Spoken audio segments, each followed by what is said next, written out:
আমরা চাই এই সরকার রাষ্ট্র সংস্কার করে এই রাষ্ট্রকে একটা মানবিক এবং একটা গণতান্ত্রিক পর্যায়ে নিয়ে যাবে।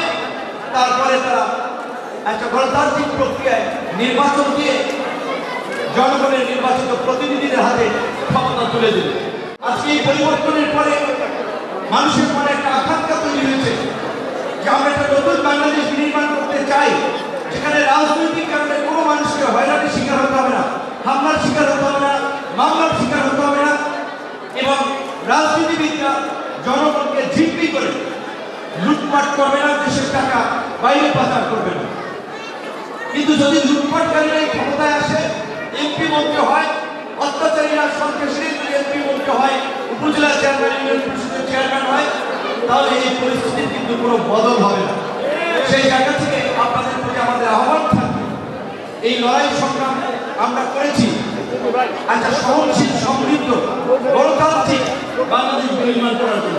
আপনাদের সামনে সেই সুযোগ এসেছে, সঠিক প্রার্থীকে ভোট দিয়ে আপনারা নির্বাচিত করুন। জাতীয় নির্বাচনে, স্থানীয় নির্বাচনে, জাতীয় নির্বাচন নিয়ে আলোচনা হচ্ছে, একই সাথে আমি মনে করি স্থানীয় নির্বাচন নিয়ে আমাদের আলোচনা হওয়াটা দরকার। এই সরকার কেয়ারটেকার সরকার না, কিন্তু অন্যান্য সময়ের মতো শুধু নির্বাচন পরিচালনার জন্য 3 মাসের দায়িত্বপ্রাপ্ত কোনো সরকার না। শত সহস্র মানুষের আত্মত্যাগ, লড়াই সংগ্রাম এবং একটা রক্তক্ষয়ী লড়াইয়ের ফলে আজকে এই অন্তর্বর্তীকালীন সরকার। আমরা চাই এই সরকার রাষ্ট্র সংস্কার করে এই রাষ্ট্রকে একটা মানবিক এবং একটা গণতান্ত্রিক পর্যায়ে নিয়ে যাবে।